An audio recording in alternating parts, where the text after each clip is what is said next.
Опа! Сейчас переведу.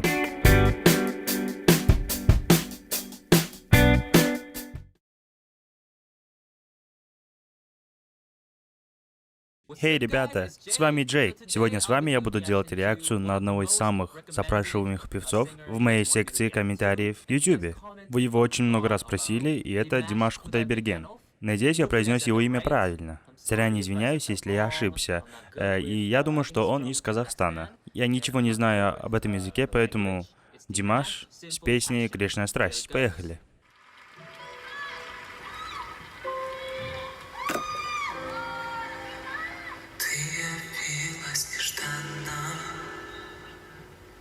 Воу.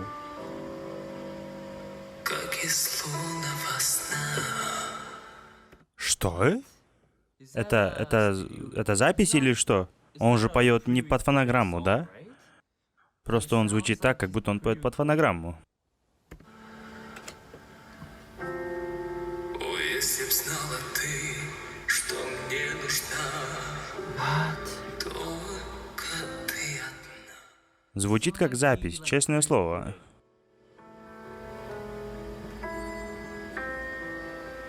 Линии долгие линии. Вау, его тон просто такой...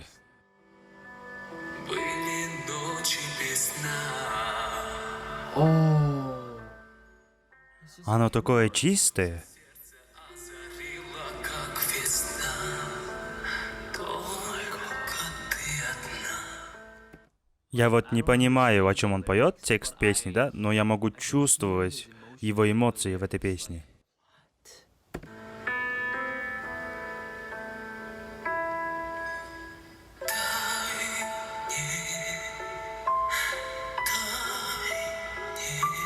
О. Долгим огнем His vibrato. ненастье. Дай мне. Воу. Ночью идем сгорать в костре грешной страсти. Он поет в оперном стиле, и мне это нравится. И это делает его тон очень таким чистым и безупречным.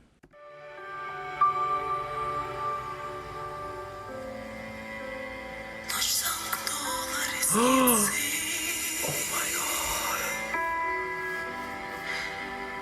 И вокруг тишина. Забыты звуки, руки, лица. Мне нужна только ты одна.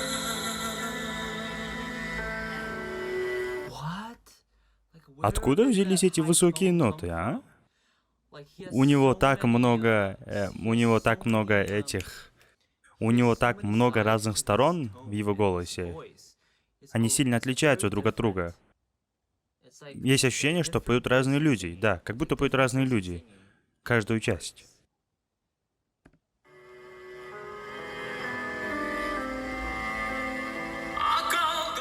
Видите, тут уже другой тон. Выпью зелье до дна. И ты вернешь меня из бездны в этот мир. Только ты одна. Так много эмоций в его пении. Я даже не понимаю, о чем он поет.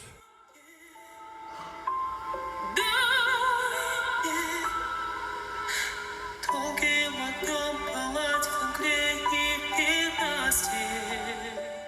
Все эти разные фазы, все эти разные части, которые он поет, разными голосами, это не укладывается в моей голове. Вы начинаете думать, что вот, его голос вот такой, а потом раз, он меняет свой голос во что-то еще лучшее. И это так захватывает. И это просто взрывает мне мозг.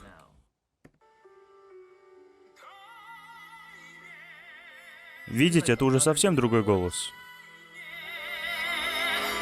Ночью идем сгорать в костре грешной страсти. What?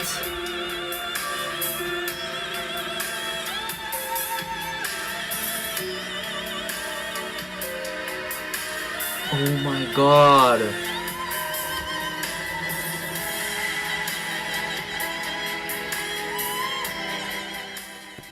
Что?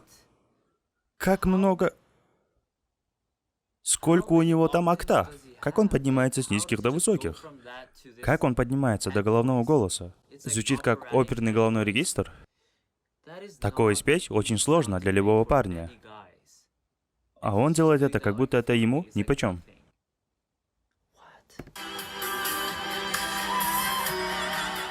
Вау, это так высоко.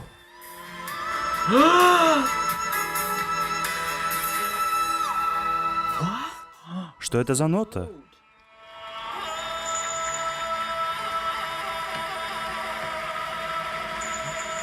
Whoa! Что это такое? Он как будто бы останавливает ноты. Такие звуки обычно издают, допустим, саксофоны или кларнеты, ну, главные инструменты. А он это делает своим голосом? Что? Я все хорошо услышал? Нет.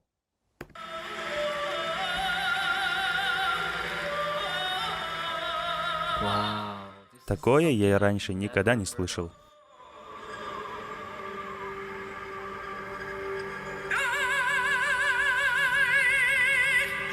Perfect.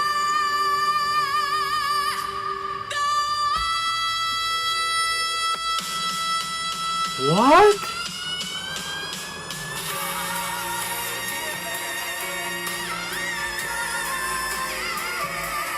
No. No. Он не мог спеть все это на одном дыхании.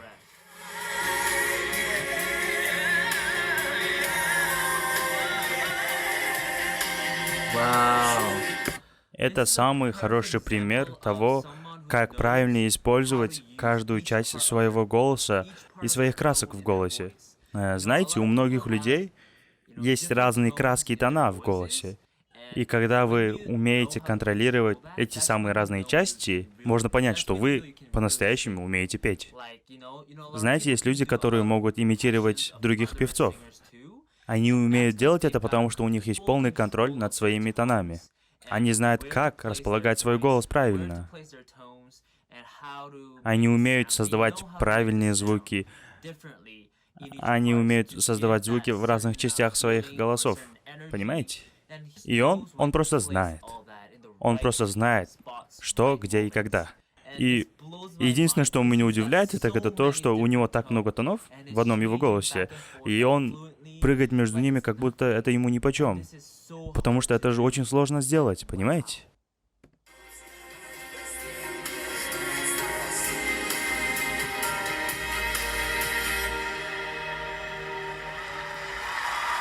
Oh my god. So that was the ending. Овации стоят, да, и правильно делают. Wow. Эта часть в конце, когда он поет вот эту длинную фразу, он знает, как правильно дышать. У него была хорошая дыхательная поддержка. И он просто знает, как это делать. И все эти изменения тонов в его голосе, которые он делал, это просто взрывает мне мозг. Он полностью понимает свой голос, и поэтому он знает, как его использовать.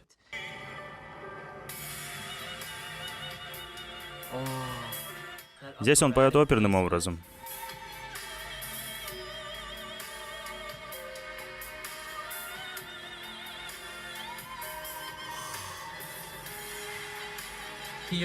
Здесь он в своем головном голосе, полностью в головном регистре. Такое бывает только у некоторых певцов, у которых есть такой тип голоса, скажем так. И чтобы уметь так петь, вы должны, конечно же, тренироваться. Немногие парни умеют так делать. И очевидно, для него это очень просто. Именно после этого момента у меня сплавился мозг. Каждый раз, когда он меняет свой тон, меняет свои регистры, каждый из этих звуков дает вам разные ощущения.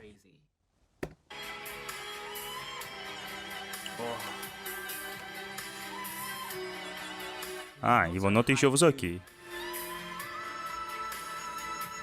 That note? Эта нота сложна даже для девушек. Другой тон. Это тенор, это белтинг. И эти все маленькие остановки нот, как он это делает, а?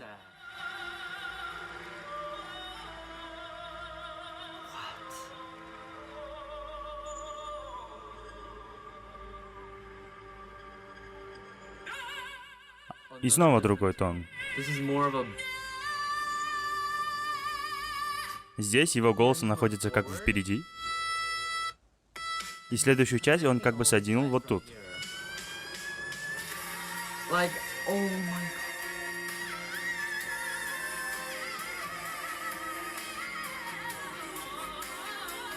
What? That line?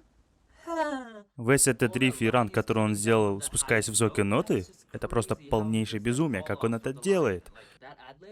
По-моему, это один из самых сложных ранов, которые я когда-либо слышал в живом выступлении.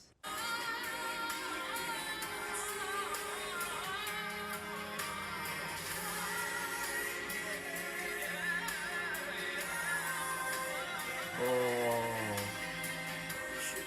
Его нижние регистры также хороши, как и средние.